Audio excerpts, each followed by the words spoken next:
والذین آمنوا اشد حبا للہ۔ اعوذ باللہ من الشیطان الرجیم، بسم اللہ الرحمن الرحیم۔ آمنت باللہ ورسولہ هو الاول والآخر والظاہر والباطن وهو علی کل شیء علیم۔ قال اللہ عز وجل فی سورہ النمل: امن یجیب المضطر اذا دعاہ ویکشف السوء ویجعلکم خلفاء الارض الہ مع اللہ قلیلا ما یتذکرون۔ صدق اللہ العلی العظیم۔ رب اشرح لی صدری ویسر لی امری واحلل عقدۃ من لسانی یفقہوا قولی۔ معزز ناظرین، بھائیوں بہنوں بزرگوں، السلام علیکم۔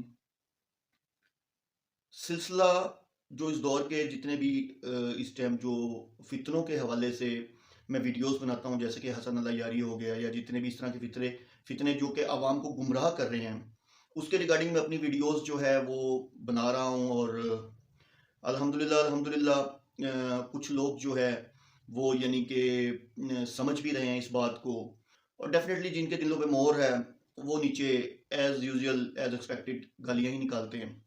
تو خیر، اس سے فرق نہیں پڑتا، جو میری ذمہ داری ہے، جو میرے رب نے ہر مسلمان کی ذمہ لگائی ہے کہ حق کو پہنچانا، وہ میں ضرور پہنچاتا رہوں گا۔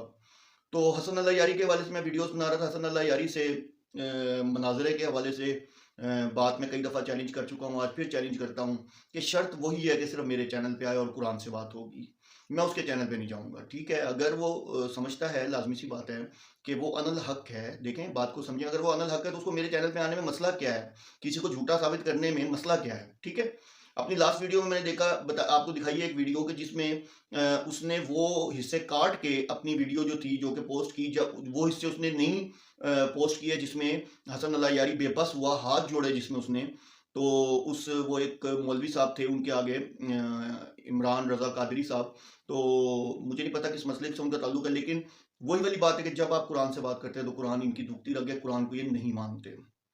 اچھا، ابھی میں نے شروع میں جو قرآن پاک کی آیت، قرآن پاک کی جو سورہ نمل کی آیت نمبر 62 کا جو میں نے 62 جو میں نے اس کی ریسیٹیشن یعنی کہ میں نے اس کی تلاوت جو کی ہے، اب آپ یہ دیکھیں کہ یہ لوگ ایک طرف قرآن کا انکار کرتے ہیں، قرآن کی آیات کا انکار کرتے ہیں، اور وہ اپنے منہ سے کہتا ہے کہ جی قرآن میں 87% جو ہے وہ تحریف ہے۔ اچھا، پھر قرآن کی اس آیت کو لے کے وہ یہ کہتا ہے کہ یہ آیت جو ہے تو پیغمبر کے بارے میں اتری تھی، جو کہ ہے اِنَّا نَحْنُ نَزَّلْنَا الذِّکْرَ، اور بے شک ہم نے نازل کیا اس قرآن کو، اِنَّ اللَّهَ لَحَافِظٌ، اور بے شک ہم ہی اس کی حفاظت کرنے والے ہیں۔ اب آپ دیکھیں یہاں یہ ذکر کی مثال لیتا ہے، کہتا ہے یہ پیغمبر کے بارے میں بات ہو رہی ہے۔ ارے یار، یہ پیغمبر کے بارے میں بات ہو رہی ہے تو پھر تو جب اللہ تعالیٰ نے یہاں تک کہا کہ وَلَقَدْ يَسَّرْنَا الْقُرْآنَ لِلذِّكْرِ سورہ قمر میں، اور یقیناً ہم نے آسان کر دیا قرآن تمہارے لیے، کوئی ہے یعنی کہ ذکر آسان کر دیا۔ ذکر کیا ہے؟ یہ یاد دہانی ہے، میں نے پہلے بھی بتایا تھا۔ تو وَلَقَدْ يَسَّرْنَا الْقُرْآنَ لِلذِّكْرِ فَهَلْ مِن مُدَّكِرٍ، کوئی ہے جو نصیحت پکڑے؟ تو کہنے کا مطلب ہے جو دیکھیں علماء یہود کا کام کیا تھا؟ علماء یہود کا کام، ان کو واضح پتہ تھا کہ نبی پاک صلی اللہ علیہ وسلم اللہ کے رسول ہیں، ٹھیک ہے، اور یہ جو باتیں کرتے ہیں یہ بالکل صحیح کرتے ہیں، اور وہ یہاں تک کہ قرآن کو بھی مانتے تھے کہ جو ان کے اوپر جو وحی اتر رہی ہے وہ بالکل صحیح ہے، لیکن کیا تھا کہ اپنی ایک ضد پہ اڑے ہوئے تھے، اپنی ایک ضد پہ اڑے ہوئے تھے۔ اور سیم ان کا بھی ایک ہی مسئلہ ہے کہ ان کے ذہنوں میں جو ایک تاریخ جو انہوں نے، جھوٹی تاریخ جو ان کے مجوسیوں نے، ایرانیوں نے، یا جنہوں نے بھی یہ جو بھی یعنی کہ شام سے، کیونکہ اللہ نبی پاک صلی اللہ علیہ وسلم کا فرمان ہے کہ شام سے، نجد سے شیطان کا سینگ نکلے گا، ٹھیک ہے، اور میں نے آپ کو بتا بھی دیا کہ کس طریقے سے شیعہ مذہب وجود میں آیا تھا، اور پھر انہی کی کتابوں سے بتایا، اپنی کتاب سے نہیں بتایا، یہ اپنی کتاب کرتا ہے نا، ہماری کتابیں، تمہاری کتابوں میں عبداللہ ابن سبا کا ذکر تھا جس کو تم مانتے نہیں۔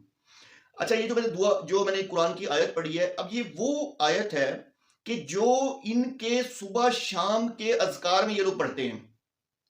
اصل ٹاپک جو ہے وہ یہ ہے کہ یا علی مدد، یہ جو کہتے ہیں یا علی مدد، بیسیکلی یہ شرک ہے، یا وسیلہ بنا رہے ہیں، جبکہ اللہ تعالیٰ قرآن پاک میں واضح فرما رہے ہیں امن یجیب المضطر، یا کون وہ جو قبول کرتا ہے لاچار کی، اذا دعاہ، جب وہ پکارتا ہے، ویکشف السوء، اور وہ دور کرتا ہے اس کی تکلیف کو، وَيَجْعَلُكُمْ، اور وہ بناتا ہے تمہیں خلفاء الارض، زمین میں خلیفہ، الہم مع اللہ، کیا کوئی اور معبود ہو سکتا ہے اللہ کے ساتھ؟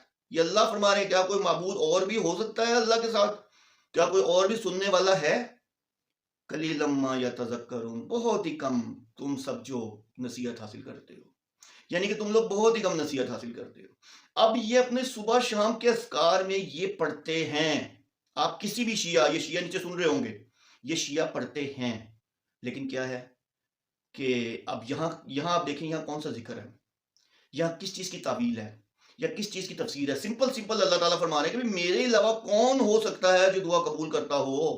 کون سا وسیلہ، کون سا واسطہ، کون سا حضرت علی رضی اللہ تعالیٰ عنہ نعوذ باللہ معاذ اللہ کہ وہ تمہاری دعا قبول کریں گے، تم ان کو پکارو گے، تم ان کو وسیلہ بناؤ گے؟ اللہ تو بس یہ کہہ رہا ہے کہ کون ہے بتاؤ؟ یعنی کہ جب خود تم پڑھتے بھی ہو پھر بھی تم منکر ہو، پھر بھی تم یا علی مدد کا نعرہ لگاتے ہو، یہ وہی صباحیت ہے نا بھائی۔ تو ویڈیو بنانے کا مقصد یہ تھا کہ یا علی مدد کا یہ جو نعرہ لگتا ہے یہ شرک ہے، خدا را اس سے باہر نکلیں۔ یا علی مدد، حضرت علی کسی کی مدد نہیں کر سکتے۔ حضرت علی تو چلو ایک صحابی رسول تھے، نبی پاک صلی اللہ علیہ وسلم کے کزن تھے، ٹھیک ہے، اب آپ دیکھ لیں کہ نبی پاک صلی اللہ علیہ وسلم خود کسی کی مدد نہیں کر سکتے، تو جب اللہ کے رسول صلی اللہ علیہ وسلم کسی کی مدد نہیں کر سکتے، ان کو پکارنا جائز نہیں ہے، ان کو آپ نہیں پکار سکتے، تو آپ حضرت علی کو کیسے پکار سکتے ہیں؟ تو یہ اپنی توحید جو ثابت کرتا ہے، ویسے تو یہ کہتا ہے کہ جسمانی اللہ اور یہ، پھر یا علی مدد کیوں کہتا ہے بھائی؟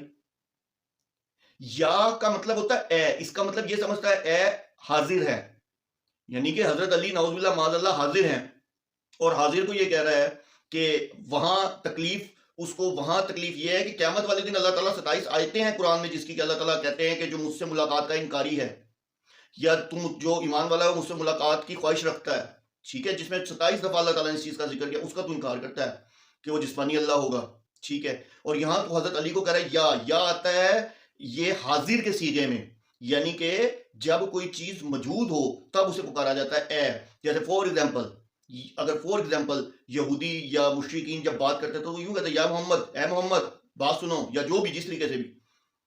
تو کچھ تو عقل سے کام لیں آپ لوگ، اس دجالی فتنے سے بچ جائیں۔ میں آپ سے پھر کہہ رہا ہوں اللہ کی رسی کو مضبوطی سے تھامیں، قرآن پر دیکھیں، قرآن پہ آپ کیسے یقین نہیں کر سکتے یار؟ قرآن اللہ کی کتاب ہے، وہ کہتا ہے کہ ہم اس آیت کو ہی نہیں مانتے، نحن نزلنا الذکر، اور بے شک ہم نے اس ذکر کو نازل کیا۔ اور یار یہ ذکر ہے، یہ یاد دہانی ہے، یہ ہمارے ذہنوں میں قرآن پاک آلریڈی ہے، موجود ہے، اپنی تعویلیں مت نکالو۔ حضرت ابو بکر رضی اللہ تعالیٰ عنہ، حضرت عمر فاروق رضی اللہ عنہ کی جو بغض کے اندر تم لوگوں نے قرآن کا انکار کر دیا ہے، منکر قرآن ہو چکے ہوئے ہو، خدا را ایسے مت کرو۔ اللہ کی کتاب کی ذمہ داری اللہ نے خود لی ہے۔ یہ جو کہتا ہے نا اللہ تعالیٰ نے کوئی ذمہ داری نہیں لی، کوئی دلیل دو، دلیل کتابوں سے مانگتا ہے، قرآن کی دلیل کتابوں سے مانگتا ہے۔ یار بھلا کیا عام کتابیں قرآن سے بڑھ کے ہو سکتی ہیں؟ ایک لمحے کے لیے سوچے تو صحیح، ذہن تو لڑائیں اپنا۔ کیا آپ کو نہیں سمجھ آتی یا اتنی مہر لگ گئی ہے کہ ایک لمحے کے لیے سوچے کیا تاریخ کی کتابیں قرآن سے بڑھ کے ہو سکتی ہیں؟ شیعہ کتابیں قرآن سے بڑھ کے ہو سکتی ہیں؟ صحیح مسلم صحیح بخاری قرآن سے بڑھ کے ہو سکتی ہے؟ نہیں ہو سکتی۔ اللہ عز و جل آپ سب کو ہدایت دے۔ وآخر دعوانا الحمدللہ رب العالمین۔